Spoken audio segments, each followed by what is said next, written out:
Olá, queridos amigos, boa noite a todos. É com muita alegria que eu chego aqui na casa de vocês através do meu canal, Padre José Eduardo. Estou aqui na minha paróquia, em Osasco. Posso escutar o ensaio dos jovens aqui que estão se preparando para o encontro de jovens. E o tema que nos traz aqui hoje é um título provocador: a verdade sobre a crise na igreja. O que os tradicionalistas não te contaram. Ou seja, nós vamos falar sobre a crise da igreja, se a crise da igreja é real, ou se essa crise é a pior crise da história. Será que todos os problemas da igreja e do mundo começaram no Concílio Vaticano II? Será que realmente a missa tridentina seria o freio que nós hoje perdemos? Então, nós vamos tocar em todos esses assuntos. Quero, desde já, dar as boas-vindas a cada um de vocês que está aqui no nosso canal, cumprimentar as pessoas que estão entrando aqui. Gabriel Paulino, parabéns. Ansiosa, diz aqui, a live promete, de fato. Enquanto o pessoal vai entrando, vou lendo aqui os comentários. O Caio já está mandando aqui um boa noite a todos. Outro comentário: salve Maria Santíssima, ansioso para mais um aprendizado. Obrigado, café, história na mesa. Ana Carolina, boa noite, padre, sua bênção, Deus o abençoe. Gratidão, gratidão, gratidão, graças a Deus, amém, obrigada, viva Cristo Rei, salve Maria Imaculada, vitória é nossa pelo poder do sangue de Jesus Cristo Rei, gratidão, amém. O José do Egito aqui está entusiasmado, né? Muito bem. Então eu quero acolher com bastante alegria aqui em meu canal o professor Júlio César Dias Chaves, que é historiador, doutor em História, professor de História da Igreja no Seminário Maior Arquidiocesano de Brasília, o professor Caio Batista de Barros Souza, apologista católico, ex-protestante, estudante de Direito, casado. O professor Júlio também é casado. Então, quero recebê-los aqui com alegria para essa nossa live. Com a palavra, professor Júlio, uma satisfação tê-lo aqui. E ao Caio também.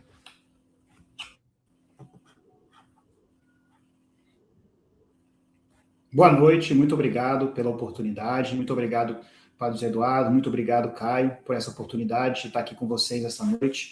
Então, quero mandar um abraço para todos que estão aí, né, nos vendo essa noite. Quero mandar um beijo especial para minha esposa, a Andréia, né, que está cuidando das crianças para poder estar aqui essa noite, né? Então, mandar um beijo também para os meus filhos aí. A Tereza, o Otávio, a Júlia, a Estela e a Lilian. Não esqueci ninguém. É isso. Muito obrigado. Muito bom. Caio, é com você. Boa noite a todos. Salve Maria. Também quero agradecer a grande oportunidade de estar aqui com o Padre José Eduardo, com o professor Júlio, né, que admiro muito. Bom, nós vamos falar sobre um tema muito interessante. Quero também deixar aqui um abraço para todos os meus seguidores, para o meu afilhado que está assistindo, o Gabriel.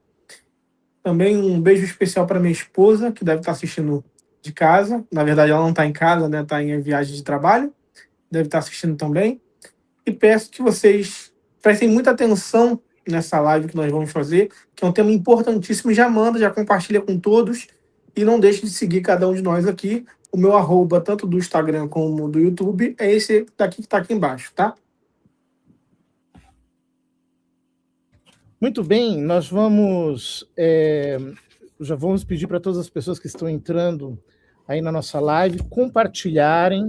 Se você não é assinante do meu canal, assine aí o meu canal, ative as notificações, ative o sininho para você receber as atualizações quase diárias que eu faço aqui. Nesse janeiro, férias, né? Então eu não estou fazendo homilia todos os dias, mas logo as férias acabam e aí a gente volta com tudo, se Deus quiser. Então, compartilhe com quem você puder aí, comente, deixe um comentário, nem que seja um comentário de engajamento, porque assim você mostra para o YouTube que o nosso vídeo, a nossa transmissão é importante. Muito bom. Então, nós vamos começar com um primeiro tema, que seria propriamente crise na igreja. Será que é uma novidade? Será que nunca houve ou não houve crises semelhantes no passado, ou crises que possam ter um alcance tão grande? Em geral, a crítica tradicionalista inflaciona quando fala sobre a crise atual da igreja. Inclusive, sempre vem acompanhada de um teor escatológico e apocalíptico, como se a parousia, o retorno do Senhor, fosse acontecer agora, como se nós estivéssemos às portas de um grande cataclisma cósmico. Será? Nós temos autoridade para dizer algo do tipo? Então, professor Júlio, tivemos outras crises na igreja? Em que pontos são semelhantes e que pontos são divergentes? Como é que o senhor, historiador, nos apresenta um pouco esse tema hoje à noite? Eu não só diria que a igreja já teve outras crises, eu diria que a igreja sempre teve crise, de certa forma, né?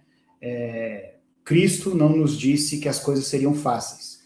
Cristo nunca falou, né, que tudo seria tranquilo, né? Pelo contrário, ele nos advertiu que nós seríamos perseguidos, né? Então, nós sempre tivemos crises ao longo da história da igreja, né? Então, sem negar que nós passemos por uma crise, né, eu reconheço, obviamente, que existam problemas hoje que precisam ser resolvidos, que precisam ser enfrentados, existem problemas da igreja, mas eu acho que o mais importante da gente entender aqui é que crise na igreja não é novidade. Nós tivemos outras crises na história da igreja, e eu iria além, eu diria que nós tivemos crises muito piores do que a crise atual que nós estamos vivendo, né? E eu acho que o seguinte, talvez um dos grandes argumentos dos tradicionalistas seja o seguinte, seja dizer que a atual crise ela foi causada pelo Concílio Vaticano II, né? É como se tudo que acontecesse de ruim e de problemático hoje na igreja fosse culpa do Vaticano II, e que antes do Vaticano II tudo era lindo, tudo era maravilhoso, tá? Agora, quando a gente estuda a história da igreja, a gente percebe que isso não é verdade. A gente percebe que já existiram outras crises na história da igreja, e crises piores do que a crise que nós passamos hoje. Então, eu sempre advirto as pessoas, eu sempre falo que o melhor remédio para as pessoas não caírem nas mentiras tradicionalistas é estudar a história da igreja de maneira séria, com autores e professores confiáveis, tá? Então, a gente não tem a noite inteira aqui para a gente poder... Quando eu dou História da Igreja no seminário, são quatro cursos, né? História da Igreja 1, 2, 3 e 4. Obviamente, a gente não tem o tempo necessário para falar de toda a história da igreja aqui. Mas a gente pode citar algumas crises ao longo da história da igreja que são certamente piores, mais graves do que aquilo que nós vivemos hoje. A gente pode falar da Ariana, a gente pode falar da crise iconoclasta, né? A gente pode falar, por exemplo, ainda na Idade Média, a gente pode falar da controvérsia das investiduras, a gente pode falar do chamado do cisma do Oriente, né? Imagina, né? Lá no século XI, né? A cristandade se dividiu em duas partes, né? E até hoje está dividido, né? A gente até hoje não se reuniu com os nossos irmãos ortodoxos. Ainda na Idade Média, nós tivemos aí o chamado cisma do Ocidente, que é pouco conhecido, mas é um episódio muito complicado da história da igreja, no qual 3 cardeais alegavam que eram papas ao mesmo tempo, né? Então imagina como que ficou a cabeça dos fiéis, como a cabeça dos fiéis ficava confusa, quem é o papa de verdade, né?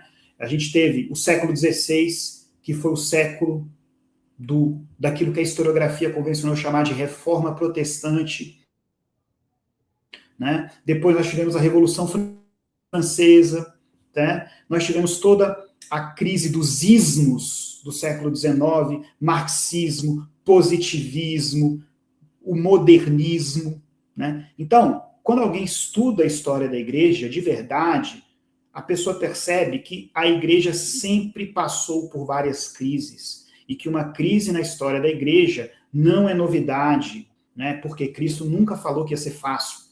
Sempre existiram problemas, sempre existiram membros do clero pouco dignos, sempre existiram santos, sempre existiram muitos santos também, mas sempre existiram membros do clero indignos, sempre existiram heresias. Então, nada do que acontece no pós-Vaticano II é novidade. Tudo que acontece hoje já acontecia no passado, né? Então, e aí eu sempre pergunto para as pessoas, quando você estuda a história da igreja, quando você conhece de fato a história da igreja, você, né, sinceramente, em sã consciência, tem coragem de dizer que o que a gente vive hoje é pior, é mais grave do que a controvérsia ariana, do que a controvérsia das investiduras, do que a crise iconoclasta, do que a Revolução Francesa, do que o século XVI, o século do protestantismo, né? Então, a pessoa, para dizer que a pior crise da igreja é o que a gente passa hoje, a pior crise da igreja,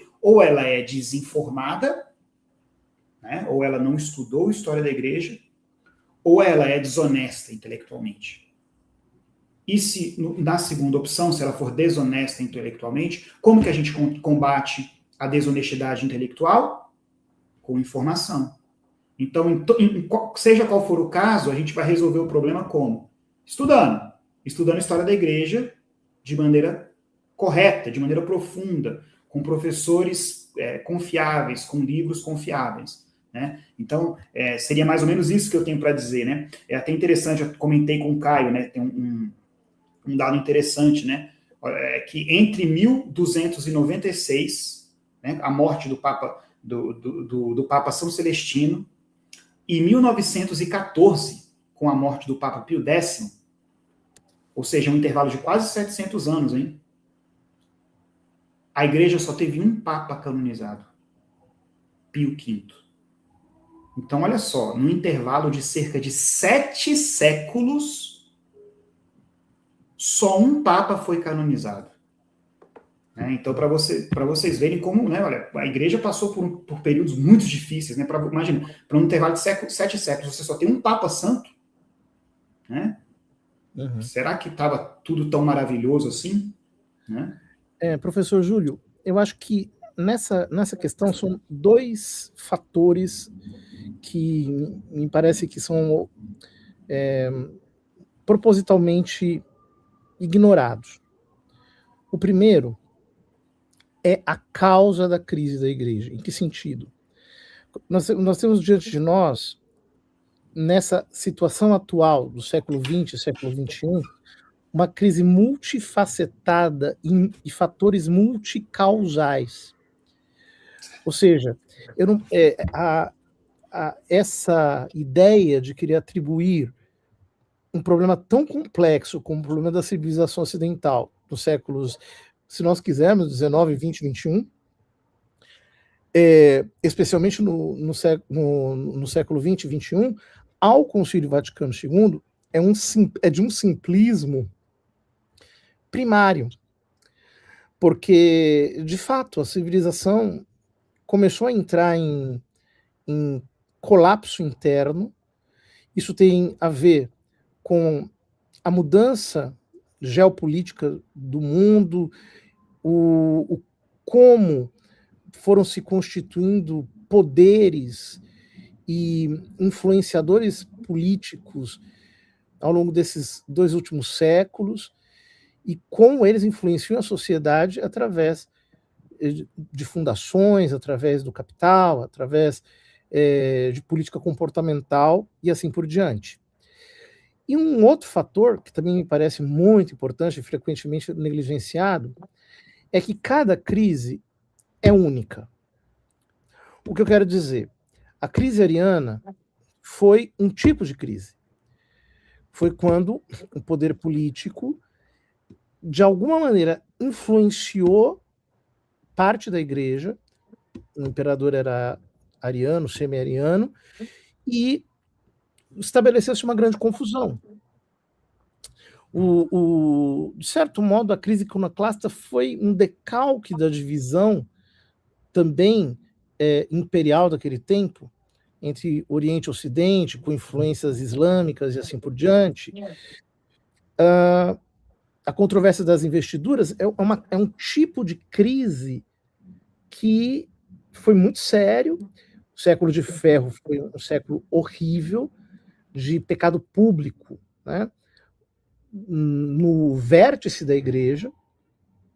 Então, ou seja, quando nós dizemos crise, nós estamos falando de um fenômeno polissêmico, ou seja, tem muitos significados. E quando nós absolutizamos a crise atual, eu estava vendo alguém aqui, por exemplo, colocar uma coisa interessante, né? Deixa eu ver se eu acho o comentário. Aqui. O Adolfo Rodrigues, perfeito. Os números estão aí para mostrar que se trata da maior crise da história. De novo, a crise atual vem das próprias autoridades da igreja, o Papa e os bispos. Bom, o Adolfo, ele pode ter uma certa razão quando ele diz que hoje há uma grande crise de formação doutrinal no clero, de alto a baixo, o nível cultural do clero baixou muitíssimo, o nível teológico, etc. Porém, nós não podemos dizer que esses números que estão aí se justifiquem só por isso. É aqui que está o problema.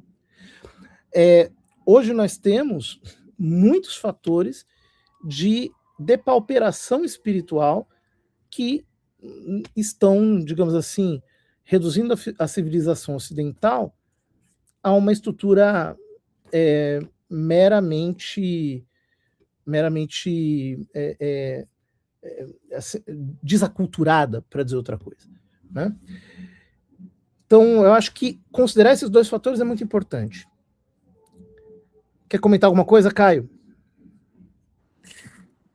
Padre, veja, eu acho que um ponto que nós temos que salientar é que toda crise dentro da igreja, ela tem um ponto de origem.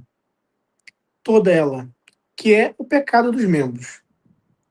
Uma coisa que eu percebo, e hoje eu estava comentando no meu perfil do Instagram, um comentário de um tradicionalista numa publicação minha, onde eu percebo que os tradicionalistas, eles costumam endeusar demais o passado e demonizar o presente da igreja. Como se essa crise ela fosse muito focada no pecado dos prelados.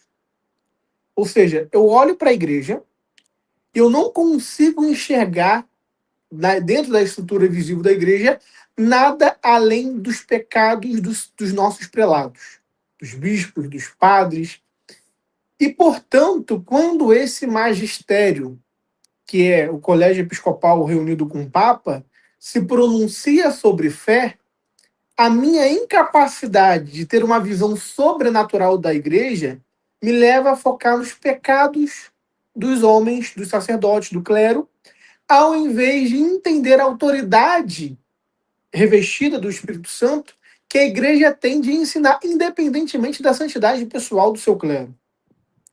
E uma coisa que é muito importante para a gente desmistificar toda essa narrativa que deixa o pecado do clero em vantagem acima da autoridade da igreja, é demonstrar, como bem faremos e já estamos fazendo aqui, que o pecado do clero não é uma coisa recente. O clero não era santo até ontem e hoje se tornou pecador. Sempre houveram papas, inclusive, infelizmente, bispos e padres que causavam escândalos na sua postura, naquilo que ensinavam, nas suas doutrinas, no seu modo de agir. E esse é o ponto central. Toda a crise vem desses pecados dos homens. E, portanto, a forma mais adequada de olharmos para a crise é olharmos para a crise, ou melhor, olharmos para a igreja com uma visão sobrenatural. E não olharmos para os defeitos dos seus membros, que, consequentemente, nos fará olhar para a igreja de forma humanizada, como se fosse uma instituição humana. e, consequentemente, isso nos levará também a perder a fé. Eu trouxe aqui, se vocês me permitem, de forma rápida, para concluir o meu comentário da primeira parte. Esse livro aqui é muito interessante, O Diálogo de Santa Catarina de Sena. Já o li completo e trouxe alguns trechos. Nesse livro, Santa Catarina é do século XIV, ou seja, portanto, antes da Reforma Protestante. E ela, nesse texto, nesse livro, ela comenta sobre os pecados do clero de sua época. E quando nós lemos, professor Júlio e padre José Eduardo, as narrativas que, na verdade, é uma revelação que Deus fez a Santa Catarina, mas que demonstra, né, esse fato do clero da época dela. É interessante quando a gente lê isso daqui, parece que a gente está falando do clero atual. Percebam, eu vou ler alguns trechos onde Deus fala a Santa Catarina sobre o clero da época dela. Diz o seguinte, que os sacerdotes põem sua felicidade na procura de cargos, enfeitam seus corpos, ofendem-me vergonhosamente. Deus falando a Santa Catarina sobre isso. Buscam riquezas e prazeres mundanos. Por causa do orgulho e da ganância, os sacerdotes abandonam o cuidado das almas. Percebam. Ou seja, essa atitude de alguns sacerdotes de abandonarem o cuidado das almas, de abandonarem, né, aquilo pelo qual eles foram ordenados para fazer, não é uma coisa da teologia da libertação. Nós estamos falando de algo do século XIV. Eles abandonam o cuidado das almas e sua única preocupação é a busca de bens materiais. O rebanho a ele confiado vive como ovelhas sem pastor, pois não orientam os súditos, não os alimentam, seja no espírito, seja no corpo. No campo espiritual, ministram os sacramentos sem prejudicar-lhes a eficácia, por causa dos próprios pecados. Mas deixam de nutrir os fiéis com orações, desejo da sua santificação e bom exemplo de vida. Ou seja, os padres da época de Santa Catarina não tinham bom exemplo de vida. E o texto continua aqui alguns trechos. Tudo quanto meu filho, Deus Pai falando para Santa Catarina, tudo quanto meu filho conquistou com imenso esforço no madeiro, eles, esses sacerdotes, gastam com meretrizes públicas. É isso mesmo. Os sacerdotes da época gastavam as graças, o dinheiro da igreja com meretrizes. Com a parte reservada aos pobres, alimentam os próprios filhos. O dinheiro reservado aos pobres, os sacerdotes da época de Santa Catarina alimentavam os próprios filhos. Eles tinham relações com mulheres, tinham filhos, e esses filhos eram sustentados com o dinheiro da igreja. Mas nem são dignos de serem chamados de ministros. Melhor seria dizê-los demônios encarnados. Essa frase, demônios encarnados, muitos tradicionalistas usam ela para dizer que Santa Catarina chamou os padres, os bispos de demônios encarnados, e por isso nós teríamos direito de respeitar o clero. Mas, na verdade, não é Santa Catarina que diz isso. Ela transcreve uma fala que Deus lhe fez através de uma revelação. Quem chama de demônios encarnados esses sacerdotes é o próprio Deus, a Santa Catarina de Sena. E ele continua. Com os seus vícios amoldam-se à vontade do diabo. Repartem a luz em pecado mortal. Derramam sobre os súditos o mau exemplo de suas vidas pecaminosas. Confundem e fazem sofrer os que ficam sabendo de sua vida irregular. Pior ainda, fazem penar e padecer as pessoas que se afastam da graça e se desviam do caminho da verdade. Esses padres, esses bispos da época de Santa Catarina desviavam as pessoas do caminho da verdade por causa da sua conduta. Isso é um escândalo público. E para terminar, ele continua dizendo, como cegos também não corrigem os vícios, por medo de ofender as pessoas, deixam de dormir e jazer na própria maldade. Seus vícios transformam-nos em animais, pois vivem na luxúria, mediante ações e atitudes. Esses demônios encarnados se servem dos bens do templo para adornar a pobre diaba com que vivem pecaminosamente. Aqui está falando das esposas dos padres da época de Santa Catarina de Sena, que eram sustentadas com dinheiro da igreja. Estando eles no altar celebrando, pouco se importam que uma pobre mulher venha oferecer suas esmolas junto com o povo, trazendo os filhos na mão. Ou seja, as mulheres que iam assistir à missa carregavam nas suas mãos os filhos dos próprios padres que estavam celebrando. Muito bem.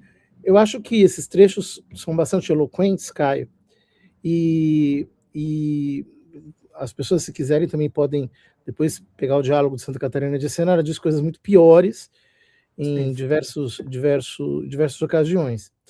O professor Júlio, sobre os anteriores concílios da Igreja, nós tivemos após, ou, claro, antes dos concílios antigos, houve grandes embates doutrinais.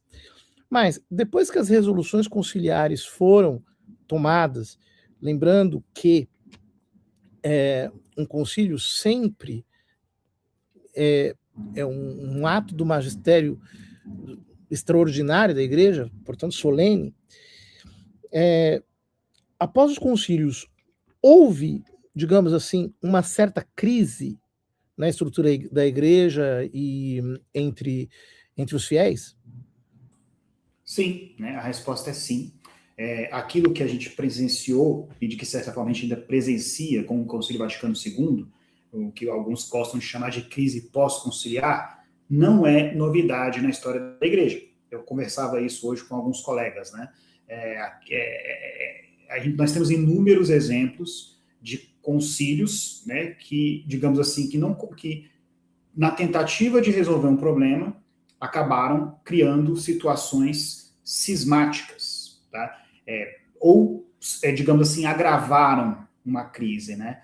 Quando a gente estuda, por exemplo, o século IV, quando a gente estuda a controvérsia ariana, a gente vê que o Concílio de Nicéia, ao invés, digamos assim, de resolver a crise ariana, acabou agravando a crise, né? E não estou criticando o Concílio de Nicéia, né? Longe de mim fazer isso. Mas o que aconteceu? Quando o Concílio de Nicéia proclama a divindade de Cristo, falando, né, usando o termo consubstancial, né?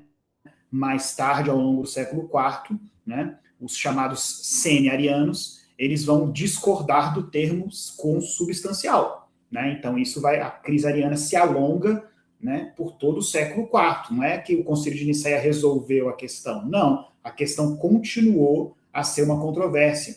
E ainda na Antiguidade, nós tivemos 2 concílios que causaram situações de cisma, né, que causaram situações cismáticas. O Concílio de Éfeso, em 431, né, gerou o primeiro cisma da história da Igreja, que é o chamado cisma nestoriano, né? Os cristãos nestorianos, siríacos, eles existem até hoje, né? Eles não aceitaram o dogma, né, da Theotokos, né? Mais tarde, né, no Concílio de Calcedônia, em 451, nós tivemos o cisma copta, o cisma da Igreja do Egito, tá? Então, situações cismáticas, digamos assim, né, situações de crise em pós-concílio são relativamente comuns na história da Igreja. Mais recentemente, nós tivemos no primeiro Concílio Vaticano, né, no Concílio Vaticano I, a proclamação do dogma da infalibilidade papal.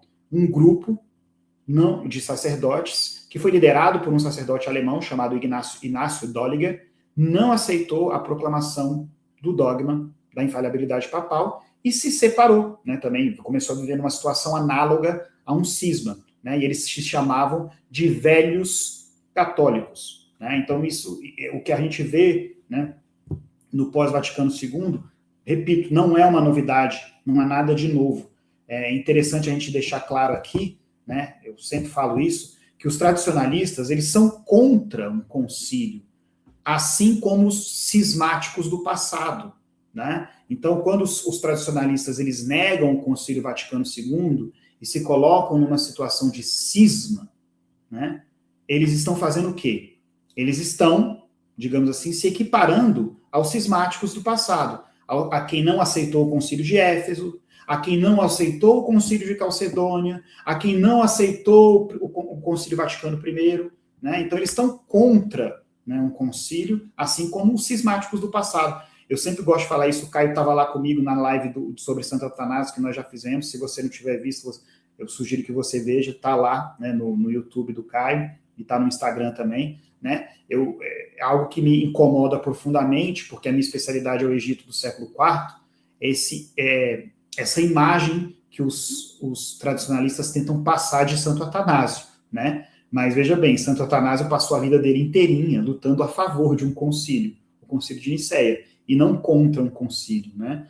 Então é isso, a gente percebe, né, que esse tipo de situação de crise pós-conciliar, ou, digamos assim, de dificuldade de aplicação de normas de um concílio, não é algo inédito na história da igreja, assim como grupos cismáticos após um concílio. O próprio Concílio de Trento, ele encontrou muitas dificuldades de aplicação, né, em alguns lugares da Europa. Muito bem.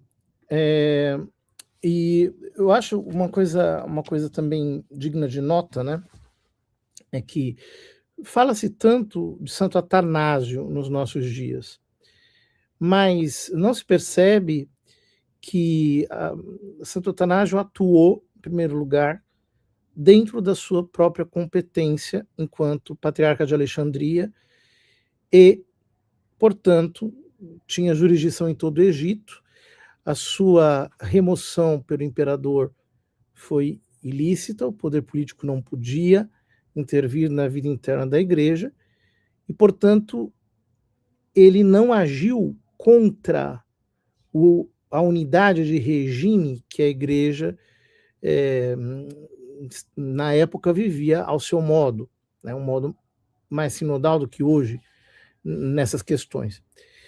E outra coisa é que Santo Atanásio, como bem disse o senhor professor Júlio, e o disse na live com muita propriedade, defendeu o Concílio de Nicéia com a sua honra, com a sua vida, né? Então, hoje, nós não podemos equiparar Santo Atanásio a vozes de rebelião, de insubordinação e vozes que não apenas contestam os ensinamentos da igreja, mas que se furtam à obediência e à unidade de regime. Quer comentar alguma coisa, Caio?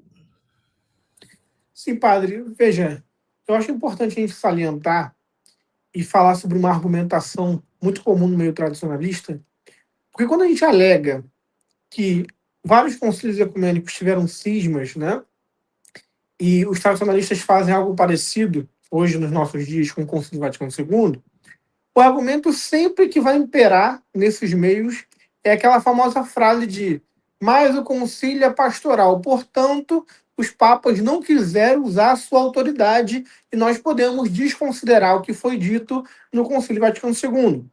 Isso é uma mentira deslavada, porque os papas são muito claros, né? E eu gostaria aqui de trazer uma frase de São Paulo VI, que está lá no decreto de conclusão do Vaticano II, 8 de dezembro de 1965.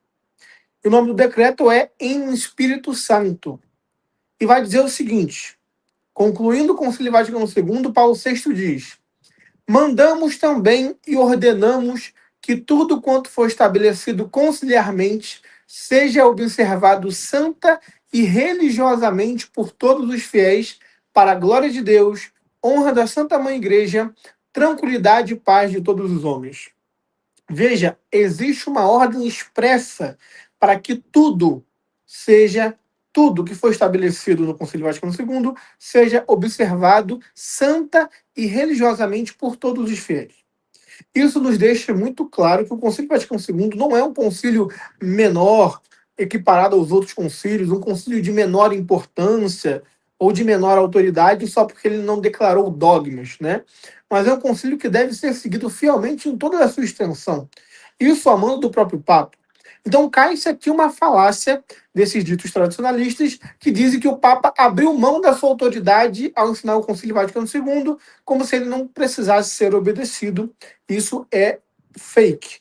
E todos aqueles que saem do concílio, saem da igreja nos dias atuais, cometem o mesmo erro dos outros que nós estamos comentando aqui. Muito bem. Quando nós falamos sobre a crise posterior ao Concílio Vaticano II, nós devemos ter presente um princípio que São Tomás de Aquino explica, tanto na Suma Teológica, quando fala sobre as leis, quanto no seu comentário à Política de Aristóteles. Ele ensina que quando acontece uma mudança de lei, então nós temos um período de confusão, que é o período da chamada vacatio legis, que é um período em que a lei antiga ainda, de alguma maneira, vige pelo costume, e a lei nova não foi implementada ainda pelo costume, né? Então, é absolutamente natural que após um concílio que estabeleceu mudanças disciplinares tão abrangentes como o Concílio Vaticano II, esse período de vacatio legis seja consideravelmente maior. Nós podemos dizer hoje, ao contrário do que muitas pessoas têm dito por aí, que muito lentamente nós observamos um retorno à normalidade. Ou seja, as crises litúrgicas que aconteciam nos anos 60, 70, 80, até 90, hoje nós temos a internet que publiciza muito mais, mas a crise era terrível, Hoje as pessoas não conseguem dimensionar o quanto a situação melhorou durante o pontificado de São João Paulo II, de Bento XVI, e como não se conseguiu, de fato, um retorno àquela situação de confusão, pelo contrário, se solidifica cada vez mais firmeza doutrinal, formação entre os fiéis, uma liturgia melhor celebrada. Ainda falta muito, como disse o Papa Leão XIV, para que haja uma reforma litúrgica bem implementada, mas as águas estão voltando ao leito, senhores, lentamente.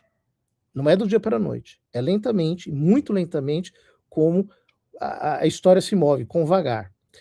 Acerca dessas crises litúrgicas, nós podemos falar também, professor Júlio, que existem crises litúrgicas no passado? Houve algo de parecido nos concílios anteriores? Esse é um ponto importantíssimo, né, para a gente entrar aqui. Eu diria que um dos argumentos muito utilizados pelos tradicionalistas é que o Concílio Vaticano II, a reforma litúrgica implementada pelo Concílio Vaticano II, ela ocasionou uma série de abusos litúrgicos, né? E esse argumento, ele é muito utilizado pelos tradicionalistas, é um argumento, digamos assim, muito forte e que acaba contaminando, que acaba convencendo muita gente, inclusive gente que não é tradicionalista, que, digamos assim, abomina os tradicionalistas, mas que acaba acreditando nesse argumento. Veja bem, que fique claro, eu não estou dizendo que não existam abusos litúrgicos, né? Eu concordo com o Padre José Eduardo que as coisas estão entrando nos eixos, né? Eu já tenho uma certa idade, né? E eu me recordo que quando eu era mais jovem, quando eu tinha 20 e poucos anos, e eu ia à missa em determinados lugares, que a gente via coisas assim, suspeitas, escabrosas, e hoje é raríssimo a gente ver esse tipo de coisa. Então, acho que nos últimos 20 e poucos anos, nós tivemos uma melhora excepcional, né? Nós temos aí um clero jovem muito bem formado, Não é porque eu trabalho como professor num seminário, não, né? Mas assim, eu acho que nós temos aí uma safra de jovens sacerdotes muito boa, né? Muito piedosa e muito bem formada. Então, de fato, as coisas estão entrando nos eixos, né? Mas esse argumento, né, de que, digamos assim, de que os abusos litúrgicos eles são consequência da reforma litúrgica, ele também é um argumento falso. Por quê? Porque sempre existiram abusos litúrgicos. Aí é que está a questão, né?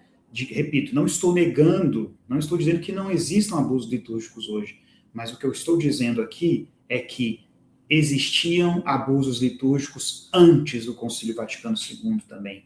Existiam abusos litúrgicos na missa tridentina, né? Existiam abusos litúrgicos pelo menos desde o século IV, né? O Santo Atanásio já relatava lá, ele relata na vida e conduta de Santo Antão, né? Ele fala lá de uma visão que Santo Antão teve, né, dos abusos cometidos pelos arianos, né, e das atrocidades cometidas pelos arianos, né? E, né, nós temos relatos aí, né, nós temos relatos dos sacerdotes, de sacerdotes aqui no Brasil, que antes da reforma litúrgica, eles rezavam a missa muito rápido, né? Eles sabiam que estava tudo em latim, eles sabiam que ninguém estava entendendo o que eles estavam falando, então eles matavam a missa lá em 15, 20 minutos, omitiam partes inteiras da missa para rezar, para celebrar a missa mais rápido, porque ninguém percebia, né, o que eles estavam fazendo, ninguém percebia que eles estavam omitindo partes da missa, né? Nós sabemos também que como as pessoas não entendiam, né, o que estava sendo dito, as pessoas iam para a missa para ler jornal,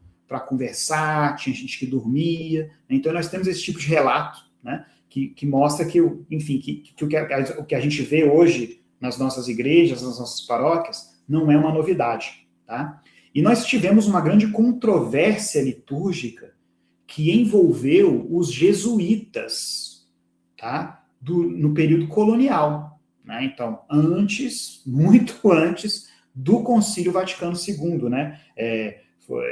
As controvérsias litúrgicas dos jesuítas, quando os jesuítas iam evangelizar lugares distantes, principalmente na Ásia, eles realizavam adaptações, entre aspas, litúrgicas, para deixar, digamos assim, a missa mais inteligível para os povos nativos que eles estavam evangelizando, né? E algumas dessas mudanças litúrgicas eram verdadeiros abusos.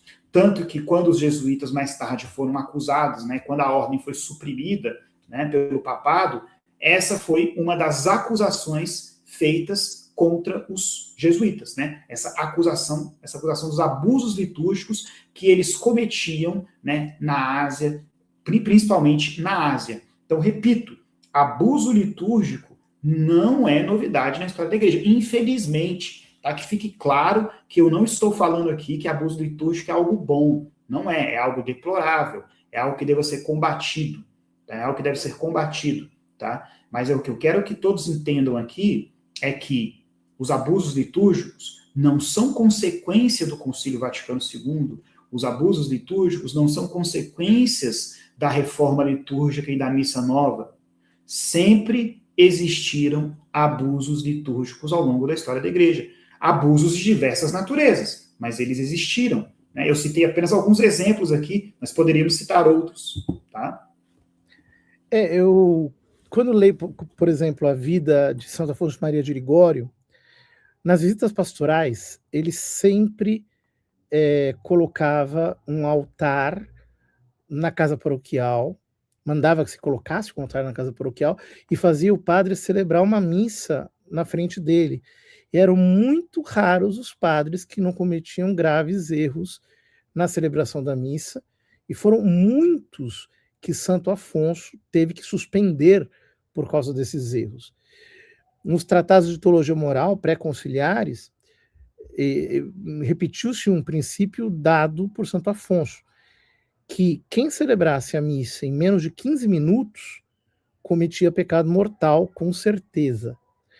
Agora, queridos, rezar a missa antiga em 15 minutos, com todo aquele ritual, com todas aquelas orações, não é coisa simples. O padre precisa rezar com uma velocidade, com uma pressa, com enfim, uma descompostura muito grande. E eu mesmo vi, testemunhei abusos litúrgicos na missa tridentina. Bom, basta nós mencionarmos um abuso litúrgico recentíssimo que aconteceu numa missa pontifical no Trono, em plena praça pública no Rio de Janeiro. Isto é um abuso litúrgico. É um abuso litúrgico.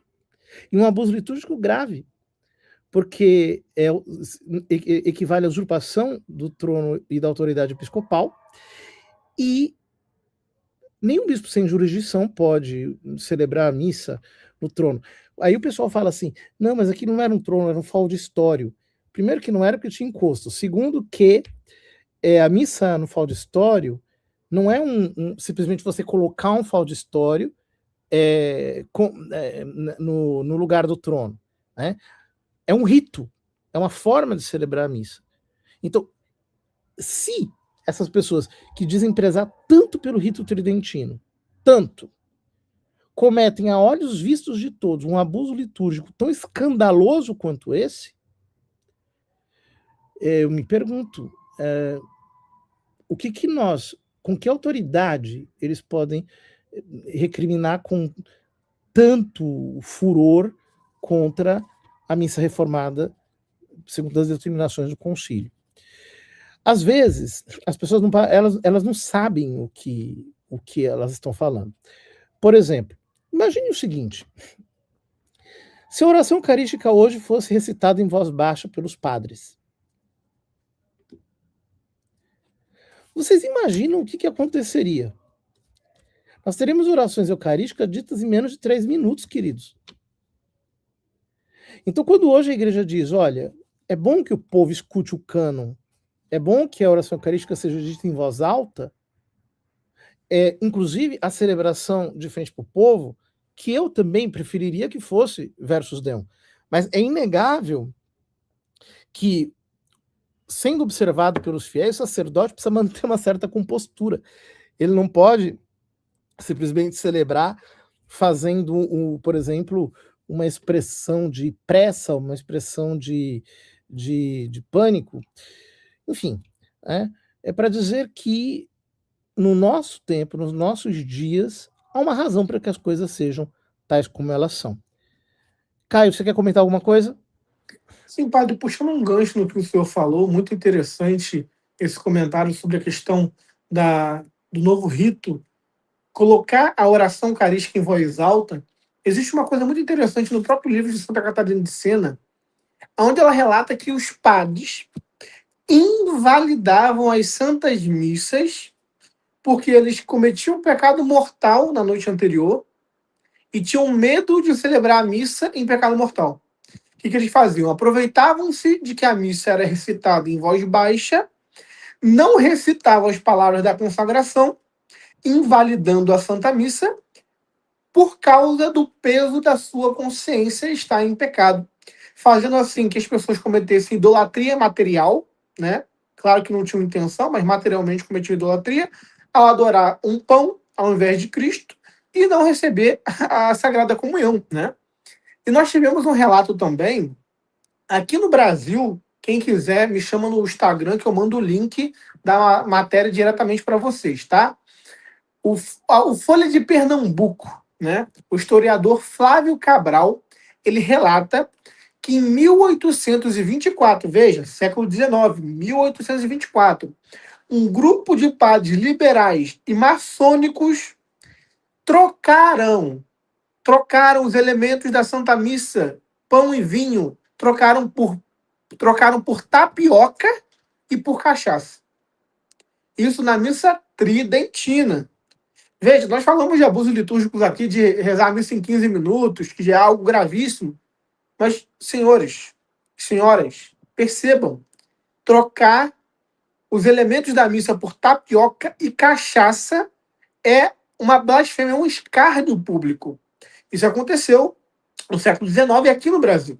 Quem quiser a matéria é só me mandar mensagem no Instagram, por esse @ aqui, e eu envio para vocês. Mas é para a gente perceber que, se nós não olharmos para a igreja com essa visão sobrenatural, essas coisas nos levam a perder a fé. e não são coisas do Concílio Vaticano II.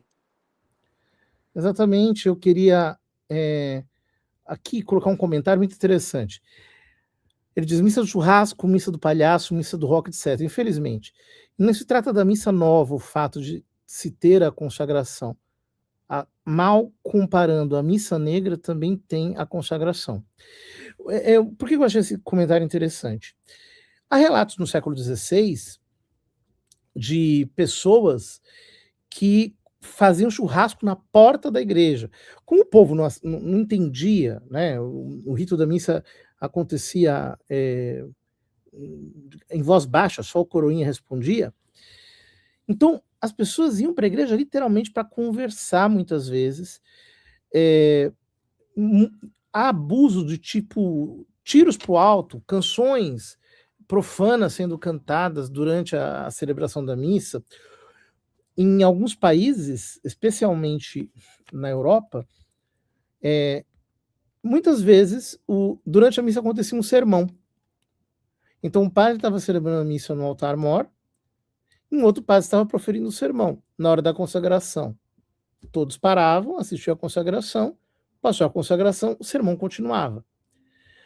Enfim, São Pio X, por exemplo, corrigiu abusos do século XVIII, aliás, que vinham do século XVIII e XIX.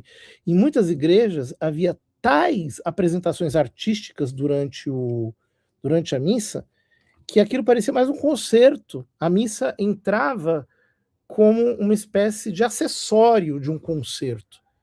Então, São Pio X pede que se restaure o canto gregoriano, que haja uma nobreza maior na liturgia. Né? Nas reformas do calendário, por exemplo, São Pio X, quando faz a reforma do calendário, havia dioceses que tinham só 3 domingos verdes no ano. Havia uma diocese na França que ia perder o seu único domingo verde no ano por causa de uma oitava de Santa Joana d'Arc que se tinha criado. Ou seja, sempre houve problemas. Os problemas que nós temos agora, em alguns aspectos, são piores, é verdade. Em outros aspectos, são melhores, é verdade. Basta que nós tenhamos um pouco de sensatez e de maturidade para encararmos tudo isso. Professor Júlio, falando sobre liturgia, missa, nós tocamos no tema da espiritualidade também, nós tocamos no tema da nossa vida moral, da nossa vida cristã. Eu queria perguntar, durante o tempo de vigência da missa tridentina, não existiram heresias de tipo litúrgico, de tipo espiritual, de tipo, digamos, piedoso na igreja? Nós podemos dizer que a missa tridentina foi uma barreira contra todos os erros e doutrinais, espirituais, naqueles séculos, desde o século XVI até meados do século XX? Não, a missa tridentina ela não foi capaz de evitar uma série de atrocidades e heresias que surgiram no seio da igreja desse período, né, da idade que nós chamamos de idade moderna, né, entre o século XVI, né, e o início do século XIX, né, e até mesmo, né, até muito recentemente, até o Concílio Vaticano II, né. A gente tem que deixar claro aqui, a gente não está falando mal da missa tridentina, né, longe de nós, né, a missa tridentina é um tesouro da história da igreja, né. O que nós estamos tentando aqui alertar as pessoas contra a mentira de que todos os problemas da igreja foram causados pelo Concílio Vaticano II e pela reforma litúrgica. Então, o fato é que nós tivemos aí, né, no período que abrange o Concílio de Trento, a missa tridentina e o Concílio Vaticano II, uma série de problemas. Então, a missa tridentina, ela não conseguiu, digamos assim, evitar esses problemas. Então, logo de início, nós podemos citar uma heresia, o jansenismo. Né? O jansenismo, ele surge já com a missa tridentina em vigência. Né? O jansenismo foi uma tentativa de protestantizar o catolicismo, de protestantizar a doutrina da igreja. Foi uma heresia combatida, né, pela igreja, tá?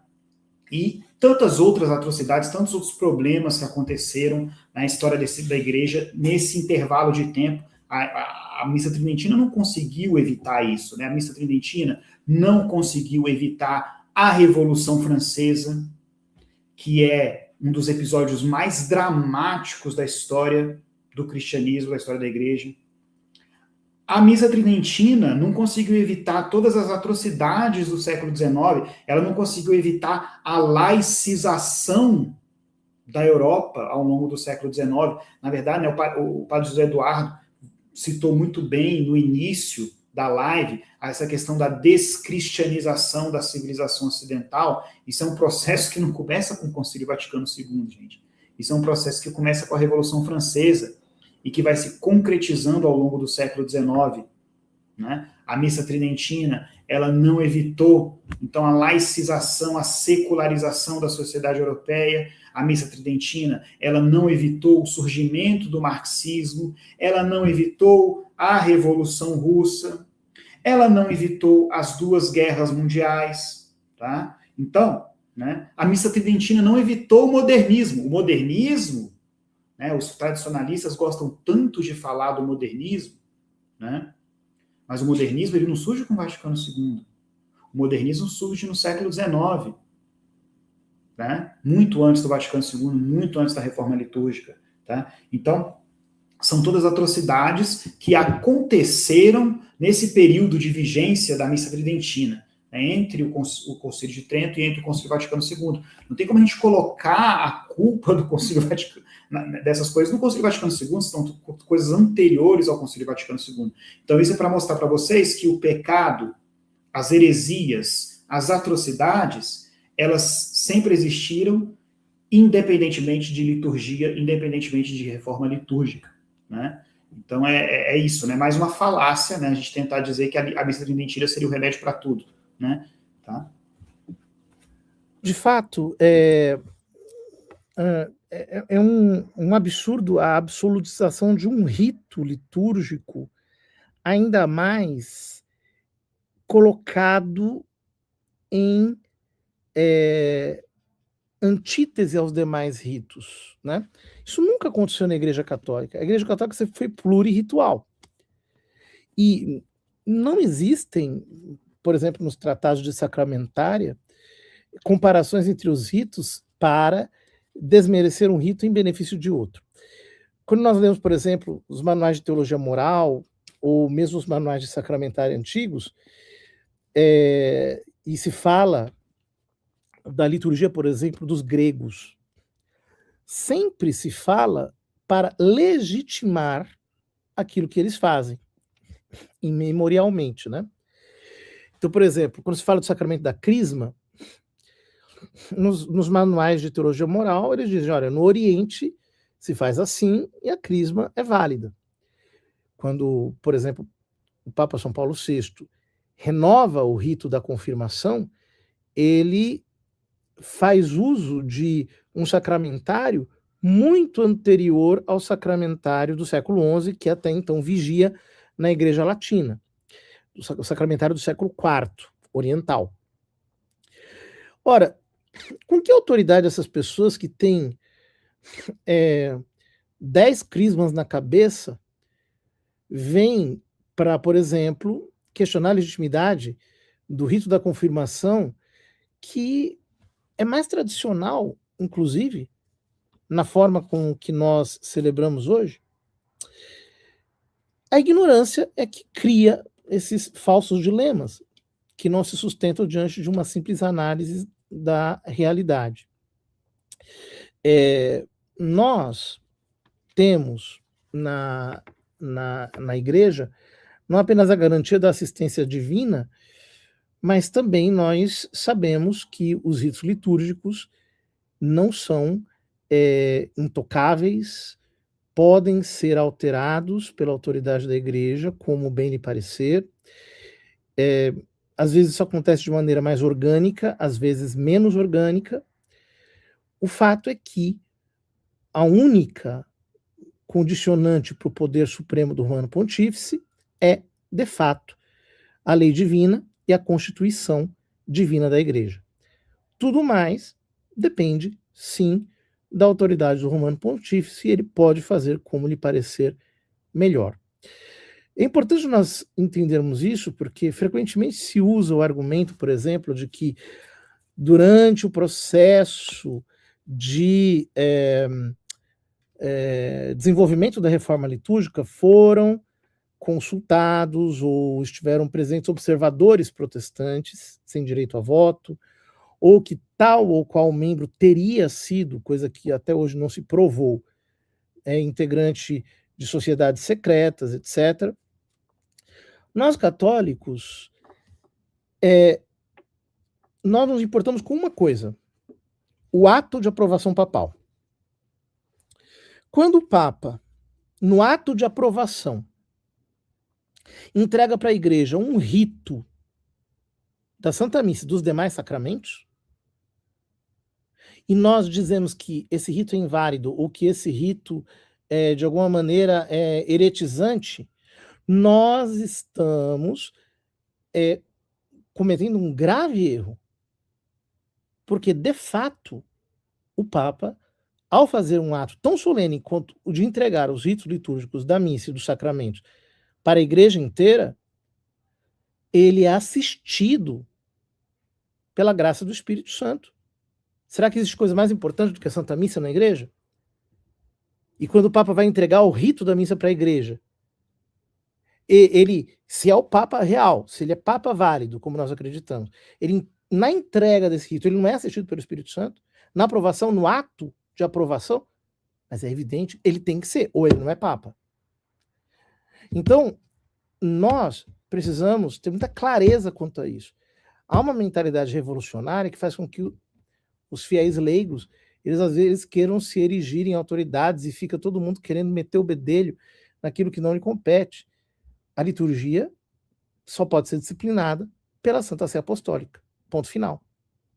Isso vale quando a minha preferência é mais tradicional ou quando a minha preferência é mais, digamos assim, moderna.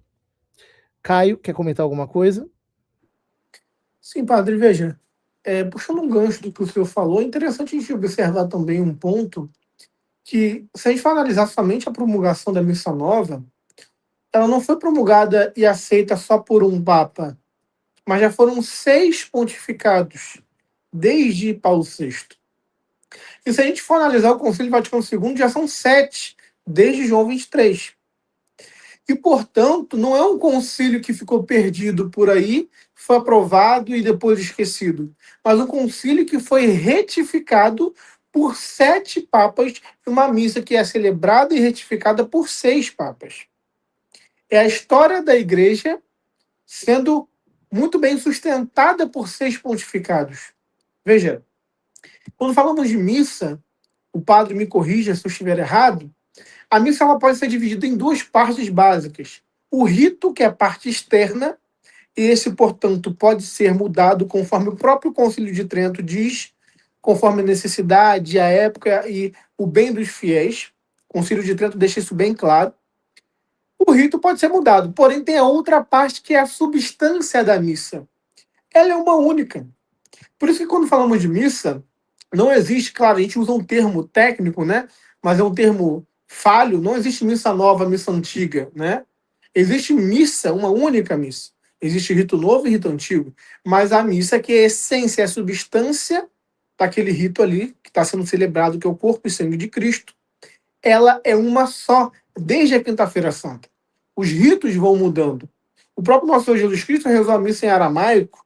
A missa que Jesus rezou era mais uma liturgia judaica do que um rito propriamente dito, conforme nós temos hoje na Santa Igreja. E, portanto, usar desses argumentos que os tradicionalistas usam para atacar a missa nova é apenas uma falácia.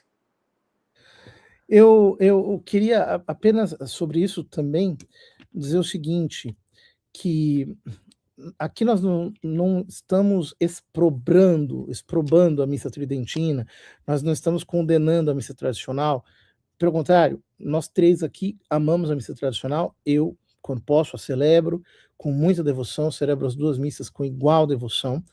O problema está em quem cria uma ideologia que joga um rito contra outro, como se a missa no rito anterior fosse mais missa do que a missa que nós celebramos hoje. Não, a missa é uma só. Os ritos variam de acordo com a sua geografia e a sua história. Bom, nós já estamos aqui caminhando para o final da nossa live. Eu queria agradecer muito ao professor Júlio, ao professor Caio, por participarem conosco aqui. Vocês queriam dar alguma palavra final? Eu queria só fazer algumas pequenas observações, né? É porque nós sabemos hoje que os protestantes foram convidados para participar do Concílio de Trento também, né? Então, isso também não seria uma novidade do Concílio Vaticano II. Né? Logo no começo da live, teve alguém que comentou, né, que falou que parece a igreja, quando eu falei que a igreja sempre esteve em crise, né, alguém que falou, é verdade, a igreja falou alguma coisa assim, eu não lembro das palavras exatas, né, falou, é verdade que a igreja sempre esteve em crise, mas é que parece que a nossa é sempre a pior, né? Eu acho que o ser humano tem essa tendência, né?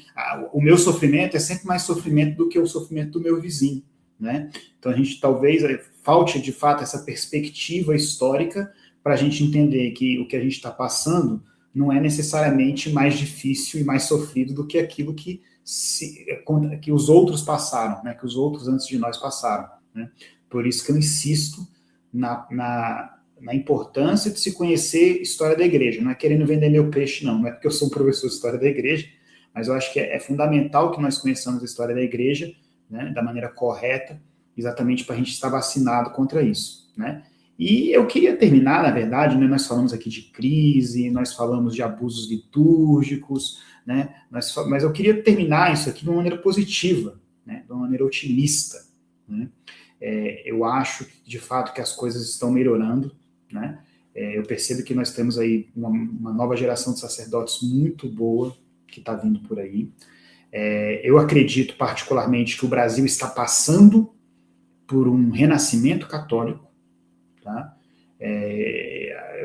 Eu vou à missa e percebo que aqui no meu bairro as paróquias estão sempre lotadas, você tem que assistir missa do estacionamento, porque já não tem lugar dentro da igreja, já não tem lugar dentro, na porta da igreja, tem que ficar no estacionamento, né? E o padre José Eduardo comentou, né, no início da nossa live, ele falou um pouco desse problema da civilização ocidental, né, que de certa forma a crise que a gente vê na igreja é um prolongamento dessa crise da civilização ocidental, essa crise que foi sendo causada pela laicização da sociedade. Mas eu gostaria de propor aqui uma outra visão. Em que sentido? A igreja é universal. A igreja, ela não se limita à civilização ocidental. A igreja e o cristianismo existiam antes da civilização ocidental e vão continuar existindo depois da civilização ocidental, porque a civilização ocidental um dia vai chegar ao fim, como qualquer outra civilização, quer nós gostemos, quer nós não gostemos. Mas a igreja vai continuar a existir, né? A civilização depende da igreja e não o contrário. E por que eu digo isso? Eu digo isso porque, apesar de tantas críticas ao Concílio Vaticano II, o fato é que nunca existiram tantos cristãos, tantos católicos na história da humanidade.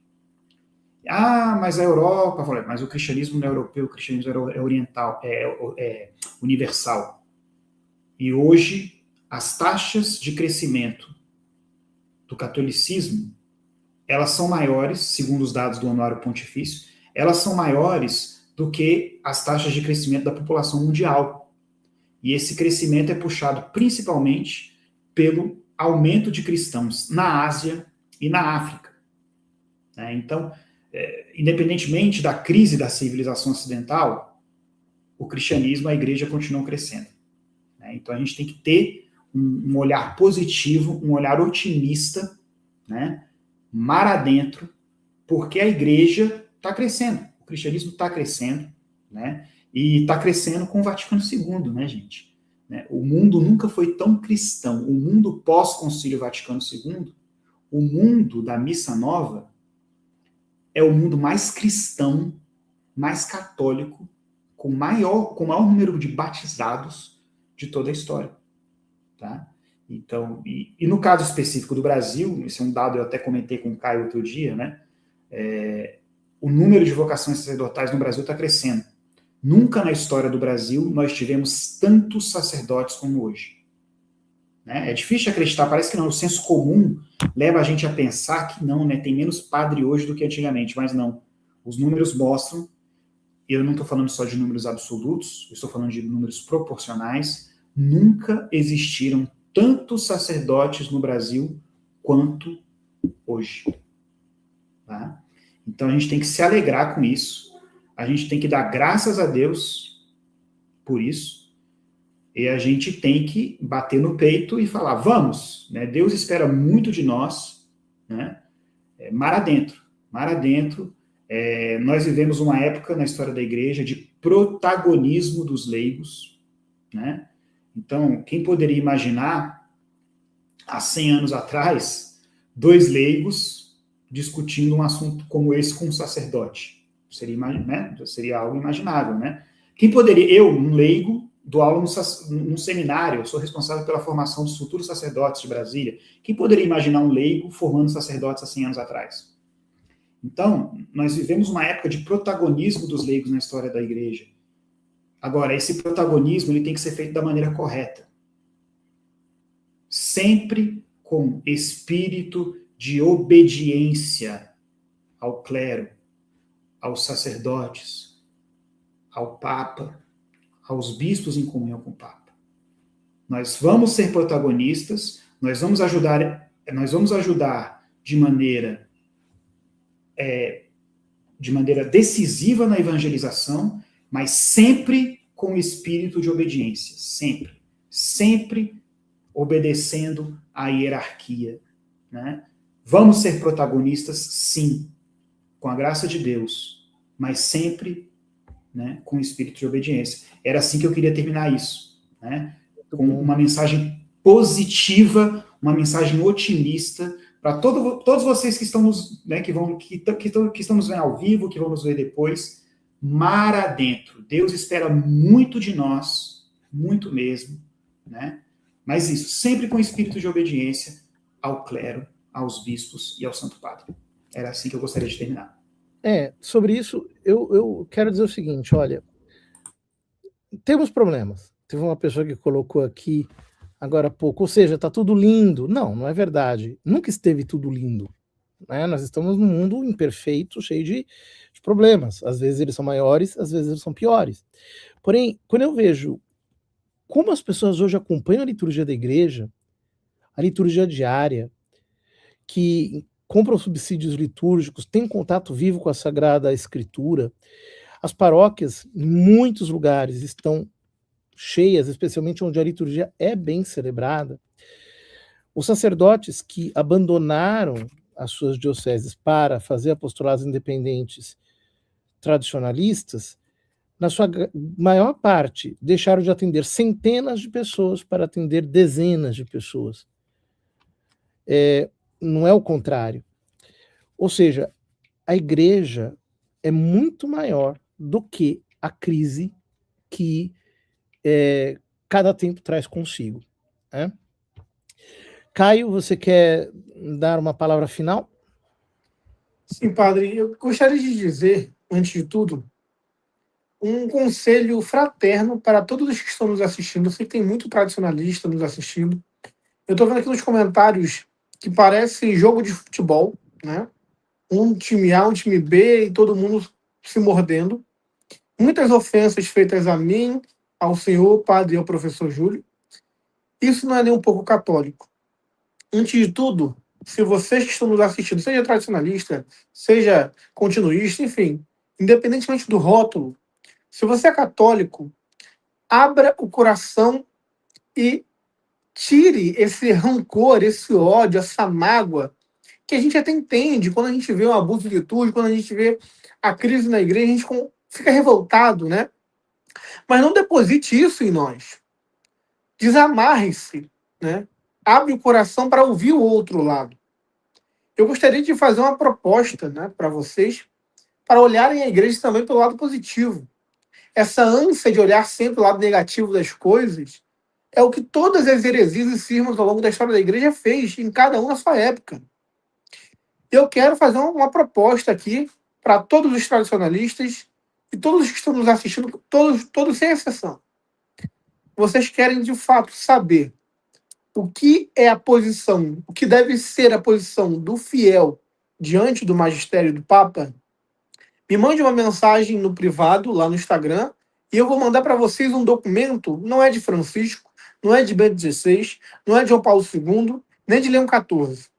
É de São Pio X, falando sobre a obediência ao Papa e ao seu magistério. As coisas que o Papa ensina, tanto no seu magistério extraordinário, ordinário, até mesmo nas suas falas cotidianas. Então, se você quer, já que vocês adoram São Pio X, eu também amo São Pio X, eu frequento a missa tridentina em algumas vezes, aqui na minha diocese também tem.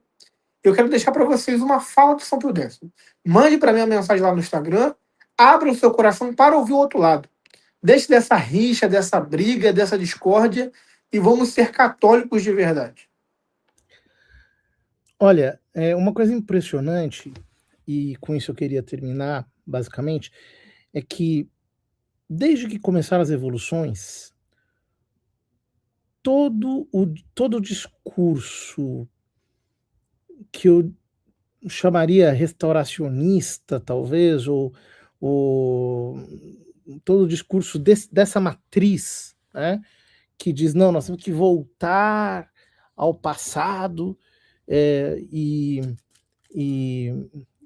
fazer tudo como era antes, que condena o presente, que condena as coisas que estão acontecendo, condena a igreja de hoje, etc., nunca logrou resultado. Todos esses movimentos começaram fortes e depois foram se enfraquecendo e acabaram se tornando pequenas derivas sectárias. A igreja, ela avança na história sabendo incorporar o que é bom e, ao mesmo tempo, rechaçando aquilo que é mal. Se Deus quiser, nós estamos vendo e veremos cada vez mais um futuro glorioso da Santa Igreja. Eu creio perfeitamente que a Igreja é divina e que as portas do inferno não prevalecerão contra ela jamais. Professor Júlio, muito obrigado pela sua presença. Professor Caio, muito obrigado pela sua presença. Agradeço a todos vocês que ficaram conosco até agora. É uma alegria poder servi-los e poder, de algum modo, conversar com cada um de vocês. Um grande abraço, Deus os abençoe. Não deixe de compartilhar esse vídeo, curtir, fazer um comentário, mesmo que seja um simples comentário de engajamento. Deus os abençoe e até a próxima, quando Ele quiser.